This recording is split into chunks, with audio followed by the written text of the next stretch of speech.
Hey guys, मैं हूं शौर्य सत्यार्थ और गाइस नारुतो के यूनिवर्स में बहुत सारे स्ट्रॉन्ग शिनोबीज हैं। आई मीन कुछ स्ट्रॉन्ग हैं तो कुछ ज्यादा ही स्ट्रॉन्ग हैं। एंड गाइस इसी रीजन की वजह से मैंने सोचा कि क्यों ना इस वीडियो में हम नारुतो के टॉप 10 मोस्ट पावरफुल शिनोबीज के बारे में बात करें, क्योंकि कुछ लोग सोचते हैं कि जिराया ज्यादा पावरफुल है, कुछ लोग सोचते हैं ओरोचिमारू ज्यादा पावरफुल है, बट क्या मिनाटो इन दोनों से ज्यादा पावरफुल है? वेल, इसलिए मैंने इन सारे ही स्ट्रॉन्ग शिनोबीज को रैंक किया है और यह अब इस वीडियो में बहुत ही ज्यादा मजा आने वाला है। बट गाइस इस वीडियो के एंड इस रैंकिंग के कुछ रूल्स हैं। इस लिस्ट में हम बोरुतो के कैरेक्टर्स के बारे में नहीं बात करेंगे और ना बोरुतो में हुए इवेंट्स की। हम यहाँ पर खाली नारुतो तक के इवेंट के बारे में बात करेंगे। और गाइस नारुतो में भी हम सिर्फ शिनोबीज को रैंक करने वाले हैं, ना किसी टेल्ड बीस्ट को और ना किसी गॉड लाइक बीइंग को। तो अब without wasting any more time let's begin this ranking. Number 10 Jiraiya. अब गाइस नंबर 10 पे बहुत सारे लोग आ सकते थे, जैसे कि ककाशी के फादर यानी कि सकुमो हताके, जिसे व्हाइट फैंग ऑफ लीफ भी कहा जाता था, या फिर यहाँ पे आ सकता था ओरोचिमारू या फिर मू।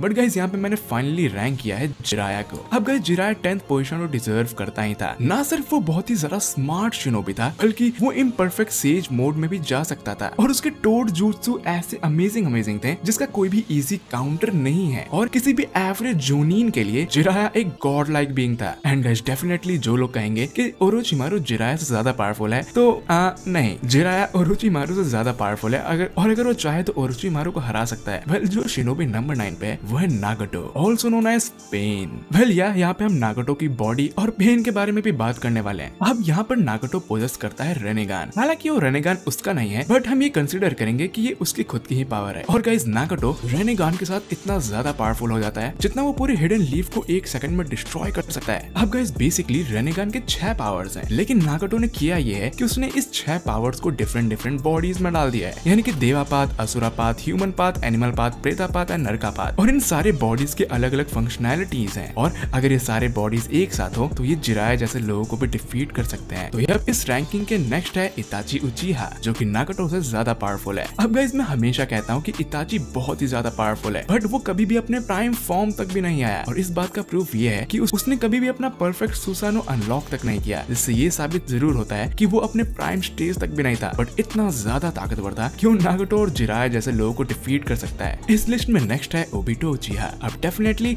ओबिटो उचिहा इताची को डिफीट कर देगा, अब इसमें कोई डिबेट नहीं है। लेकिन गाइस ओबिटो एक्चुअली में इतनी कम उम्र में इतना ज्यादा स्ट्रॉन्ग हो चुका था कि उसने एक्चुअली में कुरामा को टेम किया, 4th great Ninja war start कर दिया। एंड एक्चुअली में ओबिटो की मांगेक्यू एबिलिटी इतनी ज्यादा ओवर पावर्ड है जिसका कोई कंपैरिजन ही नहीं है। आई मीन अगर आप मुझसे पूछोगे कि पूरे नारुतो यूनिवर्स में तुम्हारा सबसे फेवरेट मांगेक्यू पावर क्या है, तो वो डेफिनेटली होगा ओबिटो का मांगेक्यू एबिलिटी। आई मीन ये बंदा एक्चुअली में अपने पूरे बॉडी को अपने स्पेस टाइम जुत्सु में टेलीपोर्ट कर सकता है, वो भी बहुत ही ज्यादा प्रिसाइज तरीके से। और ये इसको बैटल में बहुत ही ज्यादा ट्रिकी वे में यूज करता है, जिससे अपोनेंट्स को ऐसा लगता है कि वो इसे हिट ही नहीं कर सकते हैं। वेल, नंबर 6 पर वो शिनोबी आता है जिसने ओबिटो को एक्चुअली में डिफीट किया था, वो है मिनाटो नामेकाजे। हाँ गाइस, उस वक्त जब मिनाटो ने ओबिटो को डिफीट किया था तो मैं ये मान सकता हूँ कि ओबिटो उस वक्त अपने सबसे पावरफुल फॉर्म में नहीं था, बट एक्चुअली में मिनाटो ओबिटो को किसी भी फॉर्म में डिफीट कर सकता है। मिनाटो इतना ज्यादा स्ट्रॉन्ग है। अब डेफिनेटली मिनाटो यूज करता है फ्लाइंग थंडर गॉड का अपग्रेडेड वर्जन फ्लाइंग राइजी, जो कि उसने खुद ही अपग्रेड किया है। और गाइस मिनाटो एक्चुअली में इतना ज्यादा टैलेंटेड आदमी है कि उसने लिटरली में पूरे टेल बीस्ट बॉम्ब को कहीं और टेलीपोर्ट कर दिया था। और गाइस अगर आप सोच रहे हैं कि कितना ज्यादा बड़ा फीट है, तो लेट मी एक्सप्लेन। फ्लाइंग राइजिन से आप अपने बॉडी को तो टेलीपोर्ट कर सकते हो उस फॉर्मूला में डालकर, बट अगर आप चाहते हो कि आपके साथ आप किसी और चीज को भी टेलीपोर्ट करो, तो आपको अपने साथ साथ उस बंदे या उस ऑब्जेक्ट का चाकरा कैरी करना पड़ता है। और हम सब जानते हैं कि टेल बीस्ट बॉम्ब में कितना चाकरा एब्जॉर्ब होता है। Oh my God. And actually में मिनाटो ने इसे पूरा टेलीपोर्ट करके कहीं और ब्लास्ट किया था। अब गाइस यहाँ पे हम लोग प्राइम मिनाटो की बात करें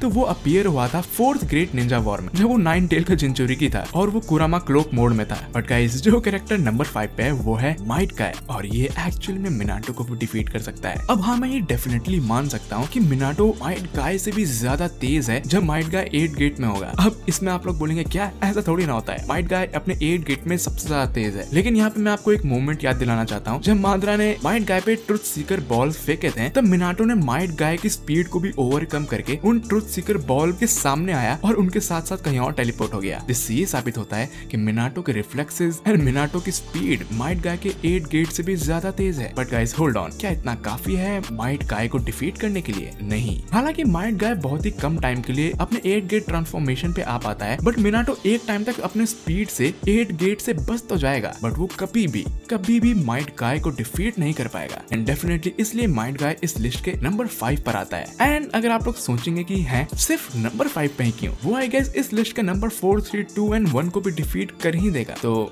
नंबर 5 पे क्यों, वेल इसका रीजन मैं आपको बाद में बताऊंगा। नंबर 4 पे है Sasuke उचिहा। Definitely guys, Sasuke उचिहा Naruto के एंड तक इतना ज्यादा पावरफुल बन चुका था कि वो चिबाकु टेंसे जुत्सु यूज करके सारे टेल बीस्ट को एक साथ कैद कर दिया था। और गाइस ये बहुत ही बड़ी फीट थी। एंड ऑफ कोर्स नारुतो के एंड तक सास्के भी पोजेस करता था रेनेगान, जिसकी मदद से वो किसी भी ऑब्जेक्ट के साथ अपनी पोजीशन चेंज कर सकता था। और ये चीज इतनी ज्यादा पावरफुल है कि वो इस एबिलिटी से एक टाइम तक मिनाटो जितने बड़े बड़े फीट्स अचीव कर सकता है। एंड डेफिनेटली सास्के उचिहा इस लिस्ट में आए सारे कैरेक्टर्स को हरा सकता है, लेकिन थर्ड वाले को नहीं, क्योंकि थर्ड पे है हाशिरामा सेंजू। अब हाँ, हाशिरामा सेंजू को गॉड ऑफ शिनोबी कंसीडर किया जाता है, लेकिन आप लोग सोचेंगे कि नहीं वो सास्के उचिहा से ज्यादा पावरफुल नहीं है। तो गाइस मैं आपको ये बात बता दूं, Hashirama Senju original sage mode का यूज करता है, जो कि सारे सेज मोड से सबसे ज्यादा पावरफुल है। अब बहुत सारे लोग बोलेंगे कि Hashirama Senju monkey sage mode का यूज करता है या फिर सैलामेंडर सेज मोड का यूज करता है, लेकिन ये चीज कंफर्म नहीं की गई है। बट हाँ, हम इतना जानते हैं कि हाशिरामा अपने सेज मोड में 1 सेकंड के अंदर ही ट्रांसफॉर्म हो जाता है, और ये फीट तो नारुतो भी नहीं कर पाता। एंड गाइस जैसे कि नारुतो टोड सेज का यूज करता है, जो कि एक ठीक ठाक पावरफुल सेज मोड है, उससे ज्यादा पावरफुल आता है स्नेक सेज मोड। लेकिन गाइस जो सबसे ज्यादा पावरफुल सेज मोड है वो है हाशिरामा का सेज मोड, और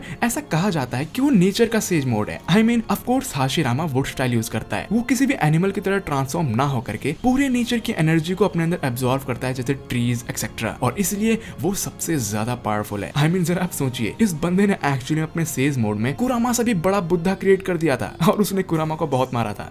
नंबर 2 पे है Naruto Uzumaki. Definitely guys, Naruto के एंड तक नारुतो उज़ुमाकी इतना ज्यादा पावरफुल तो था ही कि वो हाशिरामा से ज्यादा पावरफुल था। और जो लोग बोलेंगे कि नारुतो और सास्के सेम पावर लेवल के हैं, तो मेरे दोस्त आपको नारुतो दोबारा देखने की जरूरत है, क्योंकि नहीं, अगर नारुतो सास्के को मारना चाहे तो वो उसे मार सकता है, सीरियसली मार सकता है। वेल मुझे नारुतो की एबिलिटीज को ज्यादा एक्सप्लेन करने की जरूरत नहीं है। नारुतो 9 टेल का जिंचुरिकी है, और इसी से वो बहुत ज्यादा पावरफुल होता है। बट क्योंकि नारुतो उज़ुमाकी क्लैन से बिलोंग करता है, तो उसका नेचुरल चाक्रा रिजर्व भी ककाशी से कम 100 गुना ज्यादा होगा। Wow. And guys that's the reason Naruto इतने ज्यादा शैडो क्लोन्स क्रिएट कर पाता है, और ये चीज खाली नारुतो ही कर पाता है और कोई नहीं, जिससे ये इसका सिग्नेचर जुत्सु ही बन जाता है। बट गाइस जब वो सेज ऑफ 6 पाथ मोड में आता है, तब वो एक्चुअली में बिग बॉल रशियन शुरिकेन भी थ्रो कर सकता है, जिसने एक्चुअल में इंदिरा एरो को काउंटर किया था, और ये बहुत बड़ी बात है। वेल गाइस अब आते हैं नंबर 1 पे, और वो है मादारा उचिहा। अब मादारा उचिहा नारुतो से इतना ऊपर क्यों है? उसका रीजन ये है कि मादारा उचिहा के पास नारुतो से कहीं गुना ज्यादा एक्सपीरियंस है। हाँ, मिनाटो ने थाउजेंड्स ऑफ शिनोबी से लड़ाई की थी, पर मादारा ने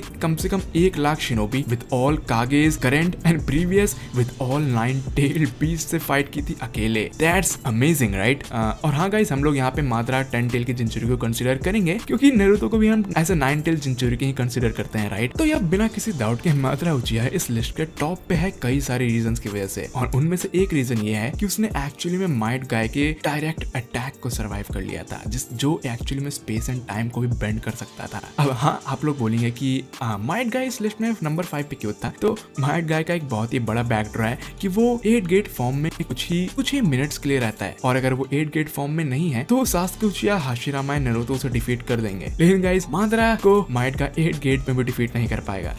वेल गाइस अब ये लिस्ट आई गेस यहीं पे हो चुकी है खत्म। डेफिनेटली आप नीचे कमेंट सेक्शन में अपनी लिस्ट भी बता सकते हैं कि आपके हिसाब से कौन होगा ऊपर, कौन होगा नीचे। बट इससे पहले कि हम इस वीडियो को एंड करें, मैं कुछ ऑनररी मेंशन भी देना चाहता हूँ, जैसे कि माइट डाय, जो कि माइट गाय का बाप था, और उसने 7 सोर्ड्समैन ऑफ द मिस्ट को एक्चुअली में टक्कर दी थी, और उनमें से कईयों को तो मार भी दिया था। Wow amazing right. नेक्स्ट साकुमो हताके, ककाशी का फादर, जिसे हम लोग जानते हैं व्हाइट फैंग ऑफ लीफ के नाम से। और गाइस एक्चुअली में ये बंदा ककाशी जितना ही पावरफुल था। और next Konohamaru, just kidding. Anyway guys, अगर आपको ये वीडियो पसंद आई है तो इस चैनल को लाइक, सब्सक्राइब एंड शेयर करें। तब तक के लिए गुड लक।